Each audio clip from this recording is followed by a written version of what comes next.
India को आंखें दिखा रहा है, इंडिया के बॉर्डर पर ड्रोन उड़ा रहा है और पूरी दुनिया को बज़ाहिर ये दिखा रहा है कि भाई हम तो इंडिया से नहीं डरते।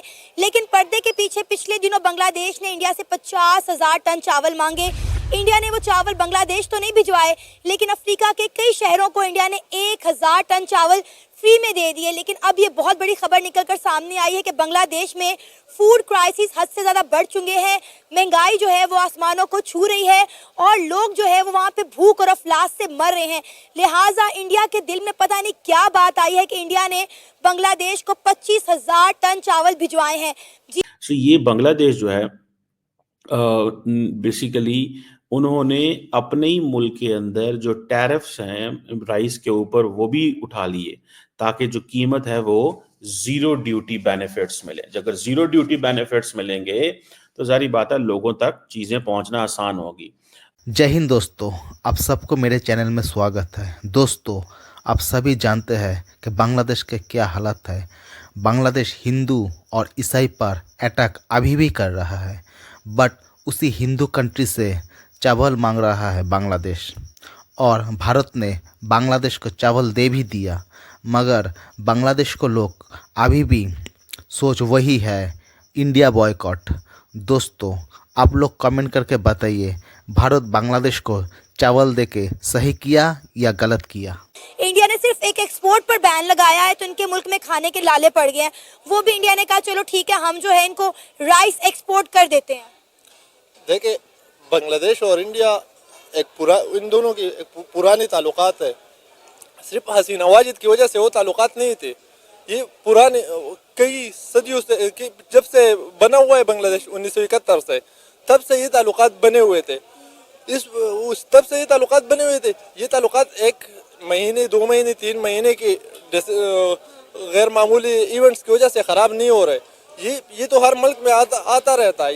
ये मामलात ही बैठ के सॉल्व हो सकते हैं। अगर और बढ़ाएंगे फिर मुझे नहीं लगता कि फिर बातों से बात बन जाएगी। फिर वही मामला होगा जैसे हमारा और इंडिया का कश्मीर का, इस वहाँ तक पहुँच जाएगा। और इंडिया अपने 1.4 बिलियन लोगों को भी खिलाने की सकत रखता है और इंडिया अगले ममालिक को भी खिलाने की सकत रखता है। ये चीज़ इंडिया को फिर कॉन्फिडेंस देती है कि when it comes to food security. अच्छा, पाकिस्तान में भी ऐसी है कि हम पहले जो है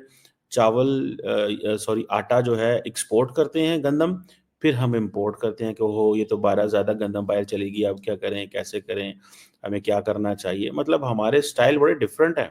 आम बंदा थोड़ा सा देख के परेशान हो जाता है कि यार ये क्या कर रहे हैं, ये किस तरह के मिजाज के लोग हैं। लेकिन ये चीज़ जो है वो तो नज़र आ रही है। अब ये जो जिसे आप कहते हैं ना कि जब बंदा देखता है इसको कि यार ये लोग कर क्या रहे हैं। अब फॉर एग्ज़ाम्पल ये जो 2 लाख टन या एक 27,000 के टन की बातें चल रही, कहीं 2 लाख टन की बातें चल रही हैं। इंडिया तकरीबन ये जो I think 2 lakh ton India ने राइस जो है वो एक्सपोर्ट किया। अगर इंडिया 2 लाख टन राइस जो है वो एक्सपोर्ट कर रहा है तो फिर आप देख लें ये सिर्फ और सिर्फ बांग्लादेश की मार्केट को स्टेबलाइज किया उन्होंने। इससे पहले हसीना वाजिद थी, बांग्लादेश तरक्कियों की राह पे गामजन हो चुका था कि इतने हमारे पे कर्जा नहीं था जितने उनके पास अपने ज़खायर मौजूद हो चुके थे। जब से हसीना वाजिद गई है, बांग्लादेश का ग्राफ नीचे जाता जा रहा है, डाउनफॉल। सर आप देखें ना कि 10 लाख से ज्यादा बांग्लादेशी बेरोजगार हो गए हैं पिछले 60 दिनों में। क्यों? क्योंकि वहाँ पे टेक्सटाइल इंडस्ट्री तबाह बर्बाद हो गई है, ऑटो पार्ट्स वहाँ पे आ नहीं रहे, सब्जी मंडी फल मंडी वीरान पड़ी है, वहाँ के लोगों के पास नौकरियां ही नहीं है। 4 महीने हो गए हैं, 4 से 5 बांग्लादेश में अभी तक एहतजाज हो रहे हैं। सबसे पहले तो बस वो आर्मी लेकर आई है, उसने अपना इक़्तिदार संभाला है, कुर्सी पे बैठे हुए वो कह रहा है कि ये अवाम जैसे पाकिस्तान की गरीबी में पिसती जा रही है, बांग्लादेश भी इसी तरह पाकिस्तान की लाइन पे आए और ये भाई हैं। ठीक है, ये एक उम्मत मुस्लिमा की हिफाजत हमने करनी थी जो हमसे नहीं हो सकी।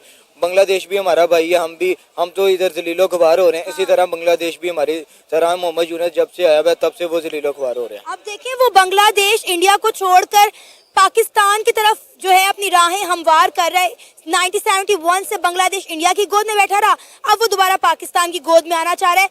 खुद तो ये खुद करने के काबिल है नहीं, कभी इंडिया तो कभी पाकिस्तान तो कभी इंडिया, यही लगाया हुआ है इतने सालों से। नहीं, पाकिस्तान के पास आ रहा है, पाकिस्तान के पास क्या है? कुछ भी नहीं है। इंडिया एक बहुत बड़ी इकोनॉमिक बनती जा रही है। दिन ब दिन नरेंद्र मोदी जीरो से स्टार्ट किया है, वो आगे उसको लेकर जा रहा है। पीछे आपने नहीं देखा कि इंडिया का ग्राफ नीचे आया हो जब से नरेंद्र मोदी आया है, पर अब मुझे नहीं लगता कि बांग्लादेश दोबारा संभल सकता है। जैसे हसीना वाजिद की गवर्नमेंट में वो भी बुलंदियों पर जा रहा था। 1971 से अब तक बांग्लादेश को सारी सपोर्ट थी ही इंडिया की, ठीक है, और अब उनको इंडिया बुरा लगने लग गया।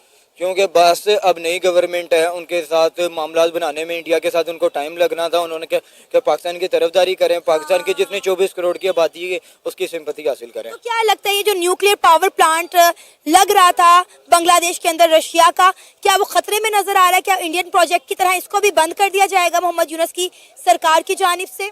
ये जिस जगह वो मोहम्मद यूनुस बैठा ना, मेरे से ज्यादा बेहतर वही बता सकते। जब तक उसकी जेबें नहीं भरी जाएंगी तब तक वो प्रोजेक्ट नहीं आगे चल सकता। यानी आपको लगता है मोहम्मद यूनुस ही बांग्लादेश के साथ लॉयल नहीं है? जी जी, जैसे पाकिस्तान के साथ पाकिस्तान के कितने सियासतदान हैं, जिसकी हुकूमत आती है वो एक दूसरे को गंदा कहते हैं। पाकिस्तान के लिए कोई भी नहीं सोचता। बांग्लादेश की इंडियंस ये कहते हैं, बंगाली ये कहते हैं हमें इंडियंस की कोई परवाह नहीं है, लेकिन परवाह करनी पड़ती है। परवाह इसलिए करनी पड़ती है because at the end of the day, परवाह इसलिए करनी पड़ती है because at the end of the day आप जो मार्केट्स हैं वो इकोनॉमिकली इंटरडिपेंडेंट है, मार्केट्स एक दूसरे से नहीं हिल सकती। लेकिन इंडियंस को बड़ा अच्छा मौका मिला है, वो कहते हैं जी हम इनको ज़रा सबक सिखाते हैं और इनको थोड़ा सा लेवल इनका नीचे करते हैं, इनको बताते हैं कि तुम हो क्या, तुम। अब दूसरे लफ्ज़ों में वो ये कहना चाहते हैं तुम्हारी औकात क्या है। क्या जब इस तरह की बातें की जाएंगी तो इंडिया जो है, इंडिया के बिजनेसमैनों को इससे नुकसान नहीं होगा? क्या इंडिया के बिजनेसमैनों को इससे नुकसान नहीं होगा कि अगर इंडिया के लोग जो हैं वो बांग्लादेश को इंसाइट करें कि देखो तुम हमसे चावल मांग रहे हो, लेकिन वो चावल जो है वो क्या पैसों के इवज़ मांग रहे हैं या भीख मांग रहे हैं या